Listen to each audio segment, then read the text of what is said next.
इस कार्यक्रम के पुण्यार्चक हैं गुणायतन परिवार। प्रभु आराधना में लवलीन आचार्य मानतुंग भगवान की भक्ति करते करते भगवान मय होते जा रहे हैं।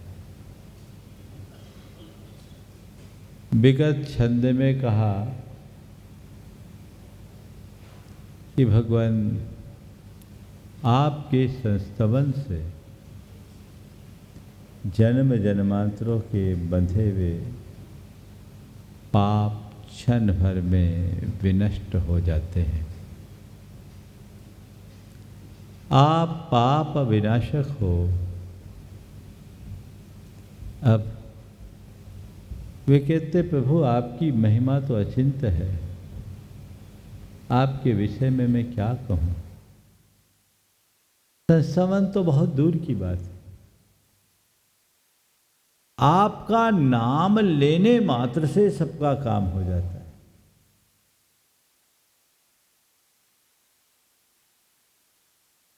ये जीवन में एक अचिंत्य प्रभाव बन जाता है। बड़ी अद्भुत बात अगले श्लोक छंद में की जा रही है। पहले छंद लूं, उसके अर्थ को समझे, फिर इसके संदर्भ में जो विशेष कथनीय बात है वह सब करी जाएगी। आस्ताम तव स्तवन मस्त समस्त दोषम।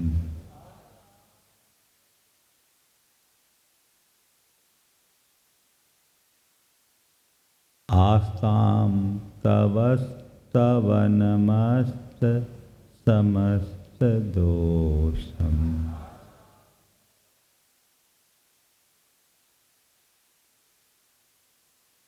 तत्संखथापि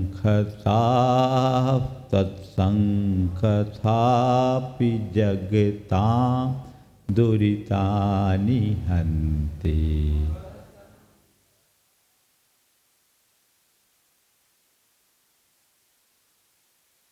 तत्संखथापि जगतां दुरितानि हन्ति।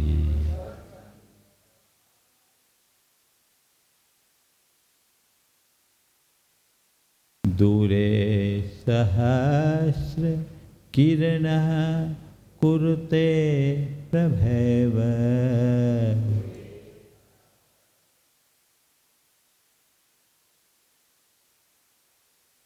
दूरे सहस्र किरणः कुरुते प्रभैव।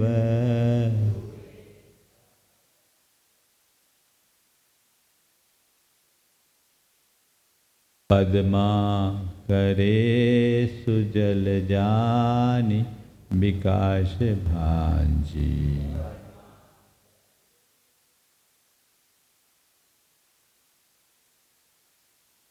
पद्मा करे सुजल जानि विकास भांजी।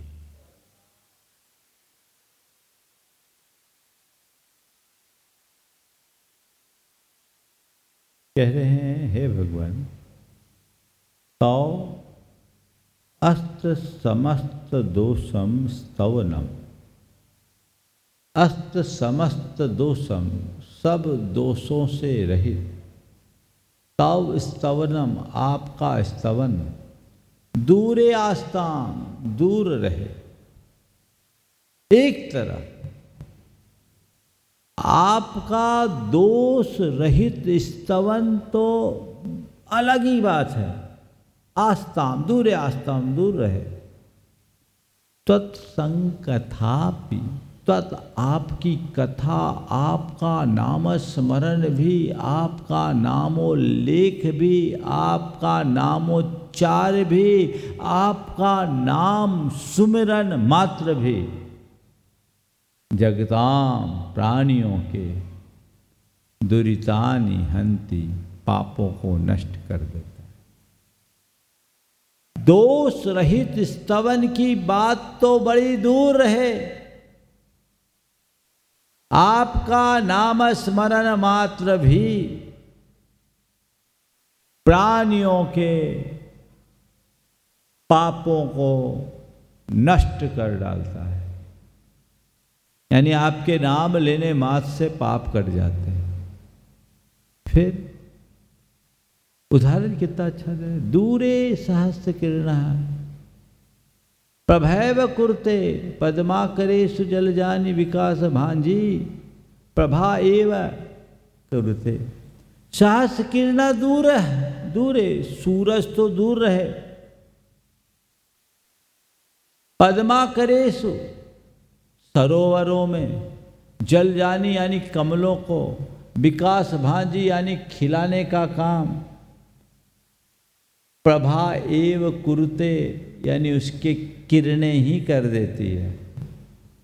हम लोग जानते हैं कि सूर्य के उगने से कमल खिलते हैं, सूर्यास्त होते ही वो मुखलित हो जाते हैं। तो कमलों के खिलने में सूर्य की बड़ी भूमिका होती है। तो कह रहे सूरज आके थोड़ी खिलाता है, सूर्य तो दूर है, लेकिन दूर रहने वाले सूर्य की किरणों से ही कमल खिल जाते हैं।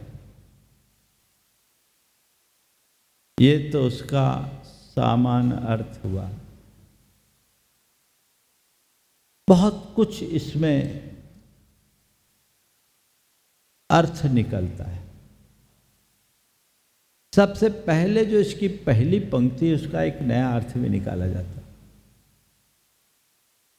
तव स्तवनम अस्त समस्त दोषम आस्था। आपका स्तवन करने से सारे दोष अस्त हो जाते हैं। ये भी अर्थ निकाला जा सकता है। और दूसरा जो मूल अर्थ भी हमने निकाला, उसमें एक रूपकात्मक प्रतीक भी दिखता है। वो प्रतीक दिखता है कि भगवान सूर्य दूर है, उसके किरणों से भी सरोवरों के कमल खिल जाते हैं। ऊपर कहा था कि कमल पत्र पर पड़ने वाली पानी की बूंद भी मोती बन जाती है ना। ये सब आपका प्रभाव है। यहां सूर्य कौन है, किरणें क्या है, कमल कौन है, सरोवर क्या है, मोती कौन है और कमल पत्र क्या है, स्तुति क्या है, थोड़ा समझिए। सूर्य है प्रभु परमात्मा। क्या है? प्रभु परमात्मा। कमल हम सब हैं भक्त। भक्ति है सरोवर और किरणें हैं कृपा की। परमात्मा रूप सूर्य की कृपा रूप किरणें भक्ति रूप सरोवर में रहने वाले भक्त रूप कमल के हृदय को खिला डालती है। और जो शब्द हैं वे हैं पानी की बूंदें, और वे हृदय के उद्गार है जो निकलते ही स्तुति रूप स्तोत्र रूप मोती का रूप ले लेते हैं। अभी आचार्य कह रहे हैं कि भगवान सब दोषों से रहित स्तवन करना हर किसी के वश की बात नहीं है। जिसमें छंद हो, अलंकार हो, रूपक हो, बिंब हो, अभिव्यंजना हो, प्रतीक हो, उन सब से मंडित कोई स्तोत्र हो, उससे कोई आपकी स्तुति करे, उसका कर्म झड़े, अच्छी बात। लेकिन जिनको ये सब चीजें नहीं आती उसके कर्म नहीं झड़ेंगे क्या? उसके भी झड़ सकते हैं। ये सब बहुत दूर की बात है। आपका नाम स्मरण मात्र भी संसार के प्राणियों का पाप नष्ट कर देता है। अब यहां सवाल उठता है, भगवान का नाम लेने मात्र से कर्म कैसे कटेंगे? कोई त्याग करो, कोई तपस्या करो, तो फिर भी समझ में आता है केवल नाम ले लो। तो केवल नाम लेने मात्र से कर्म कैसे कटेंगे? एक बार मुझसे किसी ने सवाल किया कि भगवान का नाम लेने से कर्म कटते हैं, और उन्होंने एक बात और जोड़ी कि महाराज जी नमोकार से कर्म कटते हैं, नमो लोए सब साहुनम हम बोलते हैं, और सामने साधु परमेष्टि विराजमान है, लाइव में है, वो सामने है, फिर नमो लोए सब साहुनम में कर्म कैसे कटते? आपके मन में भी कभी ये सवाल आया होगा? बहुत पहले किसी ने मुझसे ये पूछा था। मैंने कहा बिल्कुल आपका प्रश्न स्वाभाविक है, लेकिन इसे हमें समझना है। नाम लेने से कर्म कटते हैं, पर नाम लेना कोई सामान्य बात नहीं है। आप हर किसी का नाम लेते हो क्या? हर किसी का नाम लेने से कर्म नहीं कटेंगे।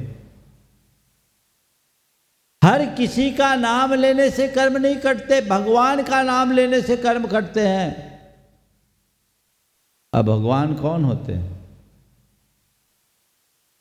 जिसको आप अपने हृदय के आसन में विराजमान कर पाते हो, वो भगवान होते हैं।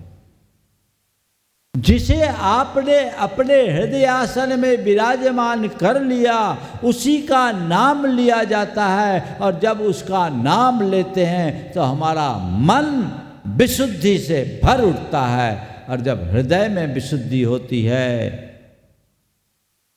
तो हमारे अंतःस्रावी ग्रंथियों में परिवर्तन आता है, उसका स्राव बदलता है, और उनके स्राव बदलने से हमारे शरीर के रसायनों में परिवर्तन आता है। शरीर के रसायनों में परिवर्तन आने से कर्मों के रसायनों में परिवर्तन आता है, और कर्मों के रसायनों में परिवर्तन होने से बंधे हुए कर्म आत्मा से विलग होने को बाध्य हो जाते हैं। वो बाध्य होंगे। ये चीजें एक दूसरे से जुड़ी हुई। भाव विशुद्धि से भरकर नाम लेते हैं, और जिनके प्रति हृदय में प्रगाढ़ अनुराग होता है उसी का नाम लेते हैं। केवल नाम लेने से काम नहीं होता, हृदय में बिठाल दो फिर नाम लो। अब अरहंत अरहंत जपने से नाम कर्म कटते हैं, लेकिन किसी के पति का ही नाम अरहंत है तो उसका नाम जपने से थोड़ी कटेगा। बोलो हाँ? अब अरिहंत प्रभु को याद करना और किसी का पति अरिहंत है उसका नाम लेना, दोनों में समानता है क्या? हाँ? फिर मतलब क्या हुआ? नाम अपने आराध्य का नाम, अपने इष्ट का नाम, तो इष्ट और आराध्य का नाम लेने का अपना प्रताप होता है, और इस नाम से भी कर्म कटते हैं। तो प्रभु आपका नाम भी पापों का प्रणाशक है। एक आदमी ने फोर्ड कार खरीदी। क्या खरीदी? Ford car.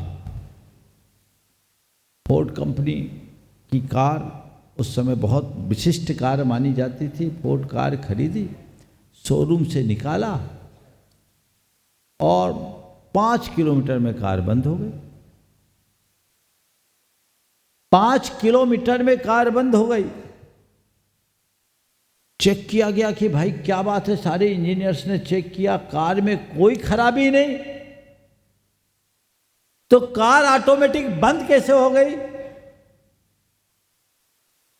पूरी छानबीन की तो पता लगा कार में तो फ्यूल डाला ही नहीं था, कार में तेल डाला ही नहीं। तब फिर सवाल खड़ा हो गया कि भैया ये बिना फ्यूल के 5 किलोमीटर चल कैसे गई? बिना फ्यूल के 5 किलोमीटर चल कैसे गई? तो कंपनी वालों ने कहा इतना तो नाम से ही चल जाती। तो भगवान का नाम लेने से भी इतना काम हो जाता है, बशर्ते श्रद्धा से आपूरित होकर नाम ले। मन को पूर्णतः श्रद्धा पूरित करे, फिर नाम लेंगे तो जरूर काम होगा। और ऐसे ही ऊपरी ऊपरी मन से नाम लो तो थोड़ी काम होने वाला है। जो श्रद्धा सभर होकर भगवान का नाम लेता है उसके कर्म कटते ही हैं। कर्म काटने का सबसे सरलतम उपाय है ये, सबसे सरलतम उपाय।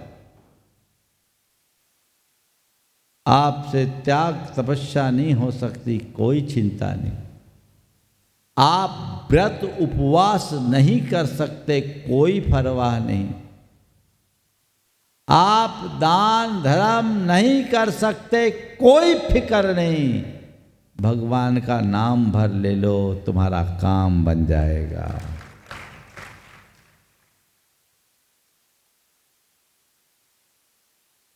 तुम्हारा नाम लेने से मेरा सब काम होता है। तुम्हारा क्या बिगड़ता है, मेरी किस्मत सुधरती है। किसी की पंक्तियां, तत्संकथापि जगताम दुरितानि हन्ति।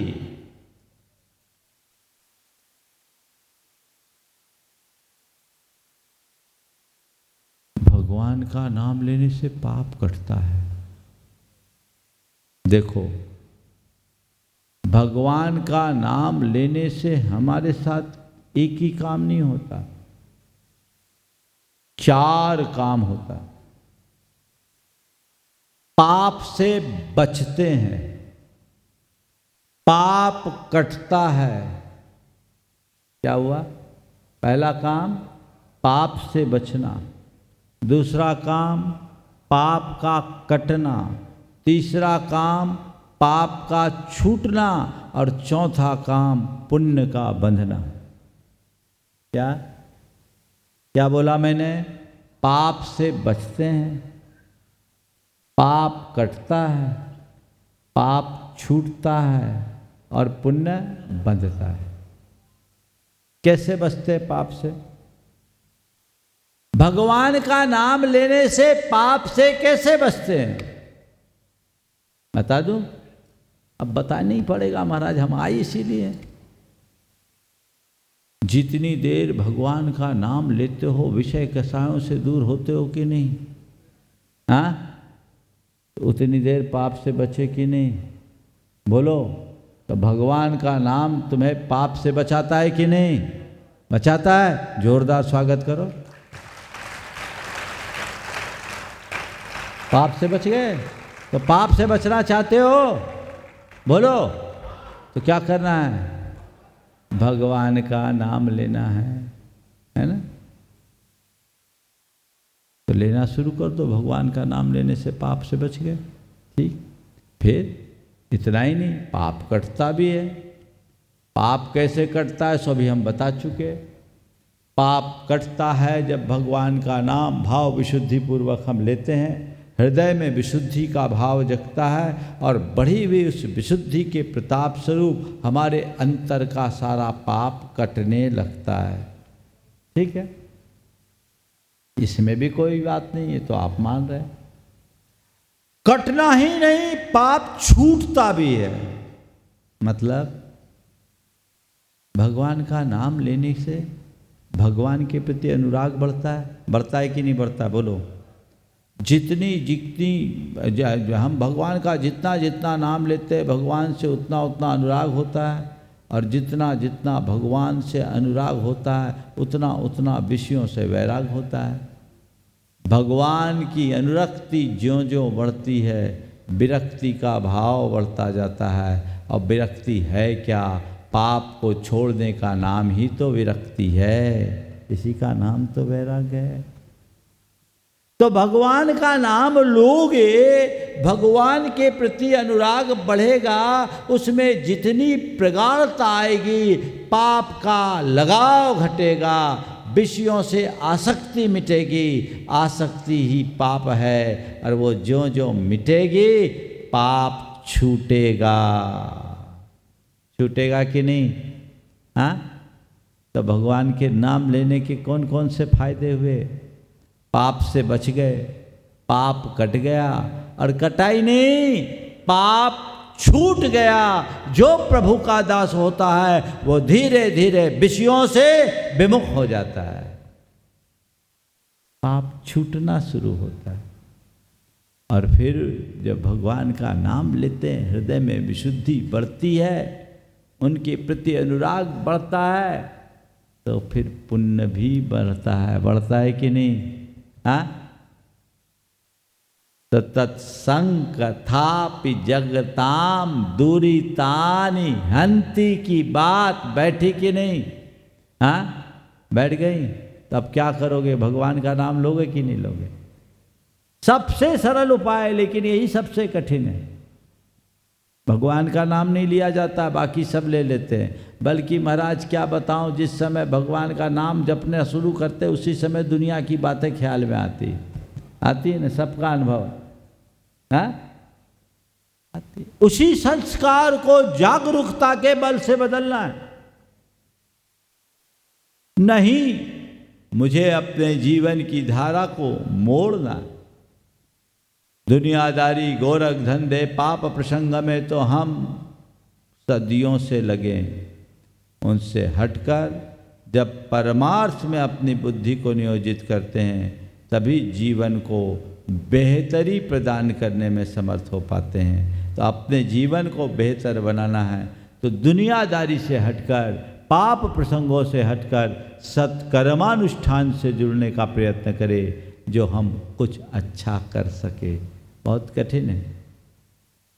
अच्छे अच्छे लोगों से नाम नहीं लिया जाता।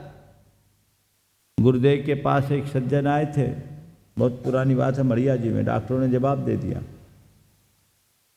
लोग सोचे गुरुदेव से आशीर्वाद दिलाएं। मेडिकल के सामने मड़िया जी थे। वो आए, आचार्य महाराज ने कहा भगवान का नाम लो। सचेतन थे, सब कुछ थे। भगवान का नाम लो।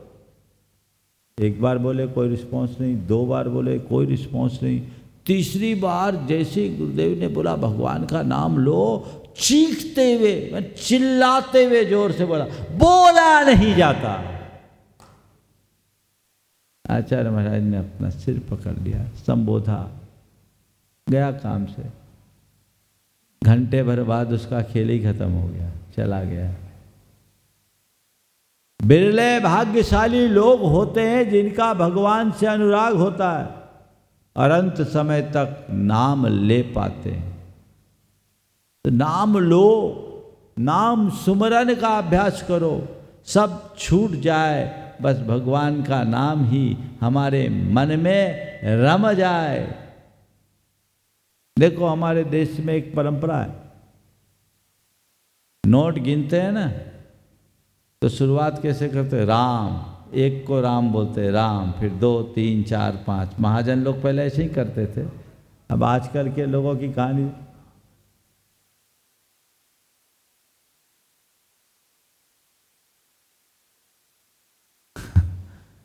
ये तो पूरा पहाड़ा ही सुना दिए। मैं तो एक की बात कर रहा हूं। राम मतलब हर काम में प्रभु का नाम। ये भूलो मत। नाम सुमरने की प्रक्रिया बहुत दुर्लभ। एक सेठ था, मरणासन्न था। आखिरी में सब चाहते कि भैया भगवान का नाम जपो, उससे कल्याण होगा, बाकी तो सब संसार का कारण। उसके बेटे उसकी सेवा में थे। काफी देर बाद होश आया। बच्चों ने कहा पापा आप चिंता मत करें, भगवान का नाम जपें। तो वो तो सेठ था, साहूकारी का धंधा था, ब्याज बट्टे का काम करता था। जैसे ही कहा भगवान का नाम जपो, तो भगवान का नाम कहाँ जपे, उसके ज़बान पे तो ग्राहकों के नाम रटे थे। जैसे कहा आप तो भगवान का नाम जपो, तो उसने कहा ठीक याद दिलाया बेटा, भगवान दास पंडित से 40,000 रुपये लेने हैं, पिछले 6 महीने से ब्याज भी नहीं दिया, वसूल लेना। बच्चों ने कहा ये तो उल्टा हो रहा है, भगवान दास पंडित की बात कर, भगवान का नाम ले रहे, भगवान दास पंडित कह रहे। उन्होंने कहा चलो ठीक है, हम नाम ले लेते हैं, आप ठीक है वो हम कर लेंगे, आप तो राम राम जपो, आप तो राम का नाम जपो। बड़ा अच्छा बताया बेटा, राम भरोसे चौधरी ने भी 6 महीना से कोई ब्याज नहीं चुकाया। अब ऐसों को क्या बोले, जिनको भगवान की जगह भगवान दास पंडित नजर आए और राम की जगह राम भरोसे चौधरी दिखे, वो तो राम ही भरोसे है।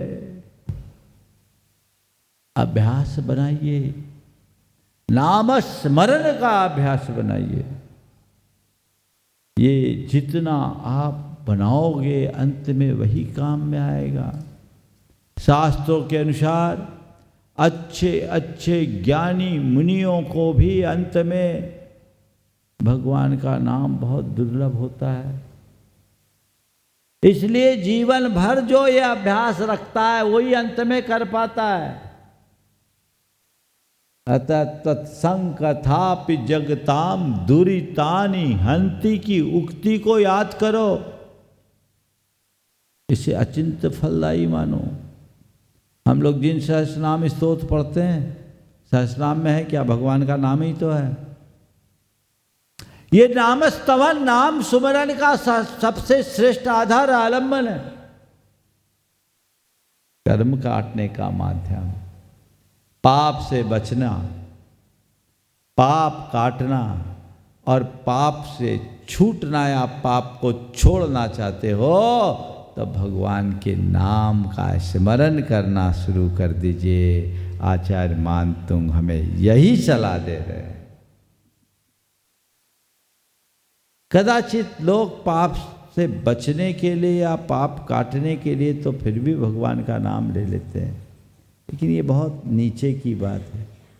इसका असली फल तो पाप से छूटना है। एक बार पाप से छुटकारा पा गए तो जीवन का उद्धार हो गया, क्योंकि हमारा समग्र जीवन पाप पंक में डूबा हुआ है। उससे ऊपर उठे और अपने जीवन की दिशा को सुनिश्चित करे, जो हमारे जीवन को बेहतर बना सके और हम कुछ अच्छा कर सके। एक अच्छा प्रसंग याद आ गया। एक संत थे, दयालु प्रकृति के थे। वे अपने घोड़े पर सवार होकर कहीं जा रहे थे। रास्ते में एक राहगीर ने उनसे लिफ्ट मांगी। कृपा वत्सल होने के कारण उन्होंने घोड़े को रोका, अपने साथ उसे भी बिठाल दिया।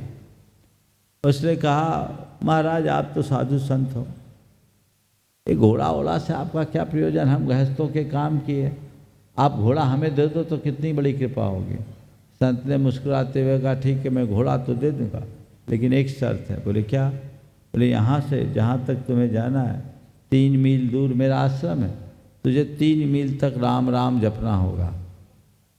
तो राम राम जपेगा तो मैं घोड़ा दे दूंगा। बोले दे दोगे? बोले हाँ दे दूंगा, संत का वचन, एक बार कह दिया सो कह दिया।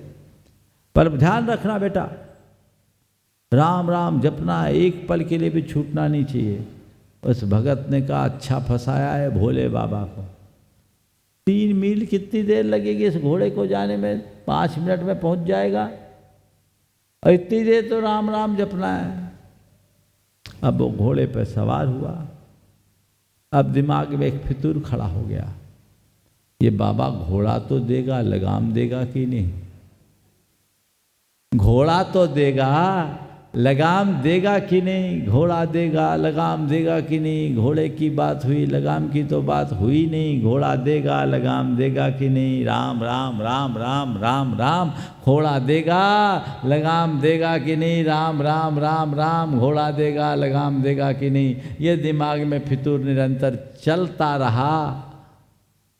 उसने सोचा हद हो गई, इतनी माता पच्ची करने से क्या फायदा, पूछ ही लेता हूं ना। घोड़ा तो दोगे, लगाम दोगे कि नहीं बाबा? घोड़ा दोगे, लगाम दोगे कि नहीं? बाबा पीछे मुड़ते हुए कहा, बच्चू अब न घोड़ा मिलेगा न लगाम, क्योंकि तुमने हमारी शर्त तोड़ दी। बहुत कठिन है, इसलिए कैसे नाम ले, अभ्यास बनाइए। मन जब उस समय इधर उधर जाने लगे तो अपने मन से कहिए, देख तेरी सब बातों को मैं सुनूंगा, पर अभी तेरी कोई बात सुनने वाला नहीं हूं। इस समय मैं तेरी कोई सुनवाई नहीं करूंगा। इस समय मैं प्रभु का आराधन कर रहा हूं। इस समय मैं नमोकार मंत्र जप रहा हूं। इस समय तुझे मेरी सुननी होगी। मन रिवर्ट आएगा, आपका मन जाता है, मन को लौटाइए, आप मन के साथ मत भागिए। और मन से कहिए कि यदि मैं जाप के लिए बैठा हूं तो इस समय केवल जाप ही करूंगा। और रुचि पूर्वक किए गए काम में मन स्थिर होता है और अरुचि के काम में मन भटक जाता है। अब बताओ, अभी आप लोगों को प्रवचन सुन रहे हो, मन लगा हुआ है कि इधर उधर जा रहा है? हाँ, लगा हुआ है ना? हाँ महाराज, कभी कभी चला जाता जब कैमरा सामने आता है ना। लेकिन अभी आपका मन लगा है, क्यों? क्योंकि आप रुचि पूर्वक सुन रहे हो, इसलिए।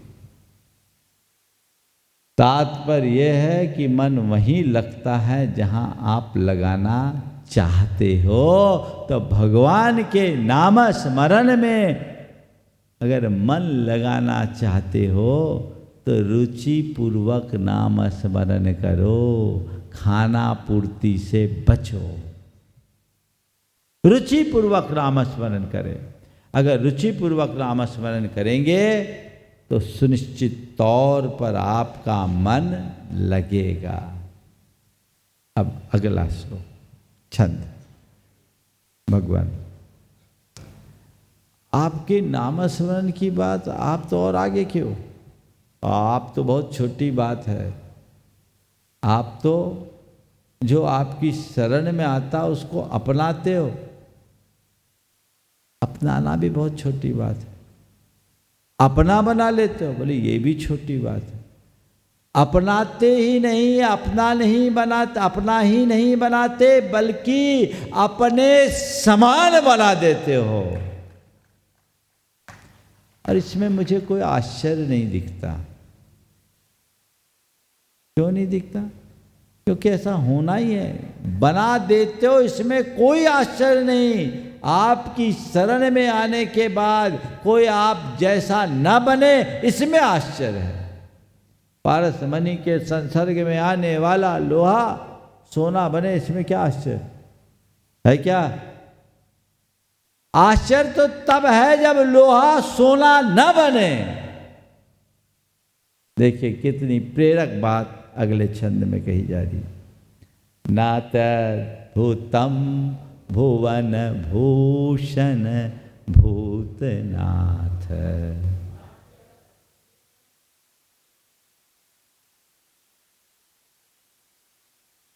नातद्भुतं भुवन भूषण भूतनाथ।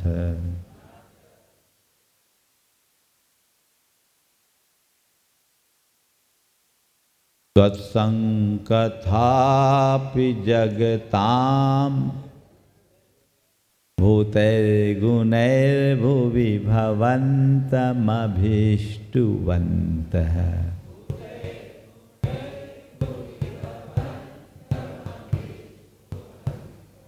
तुल्या भवन्ति भवतो ननु तेन किं वा।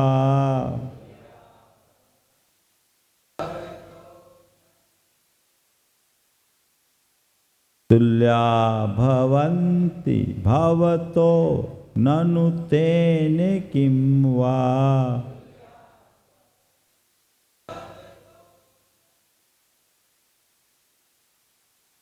भूत्याश्रितं यही भूत्याश्रितम यह नात्म समम करोति।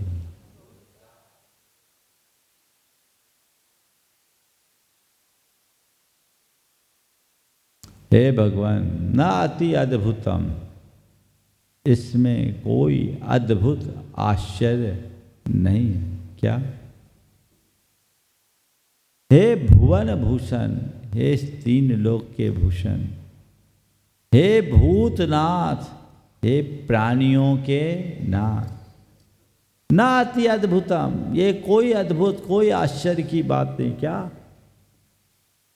भूतैर गुणैर भुवि भवंतम अभिष्टवंता, भुवि इस धरती पर इस लोक में, भवंतम भूतैर गुणैर अभिष्टवंता, आपके भूतैर यानी विद्यमान, गुण यानी गुणों के द्वारा, अभिष्टवंत आपकी स्तुति करने वालों की, भवंतम अभिष्टवंत, भवंतम यानी आपकी, अभिष्टवंत यानी स्तुति करने वाले, भवताम तुल्या भवंती, आपके समान हो जाते हैं, आप जैसे बन जाते हैं। इसमें कोई आश्चर्य की बात नहीं है। ना तद्भुतम भुवन भूषण भूतनाथ, हे भुवन भूषण, हे भूतनाथ, भवंतम भूतैर गुणैर अभिष्टवंतः भवताम तुल्या भवन्ति इति न अति अद्भुतम। हे भुवन भूषण, हे भूतनाथ, आपके विद्यमान गुणों के माध्यम से आपका स्तवन करने वाले यदि आपके समान बन जाते हैं तो इसमें कोई आश्चर्य नहीं। फिर क्या है? न तेन किम वा, इसमें क्या है? कोई बड़ी बात नहीं है। क्यों? तो कह रहे भूत्याश्रितम यही नात्म समम करोति। इस श्लोक में आत्माश्रितम, अपने आश्रित रहने वाले लोगों को सेठ साहूकार भूत्या यानी धन वैभव देकर आत्मसमम न करोति। क्या नहीं करते? जरूर करते हैं। तो ये तो कोई भी कर देता। छंद का भाव, ये छंद बहुत विशिष्ट है। थोड़ी बात आज करूंगा, बाकी कल करूंगा।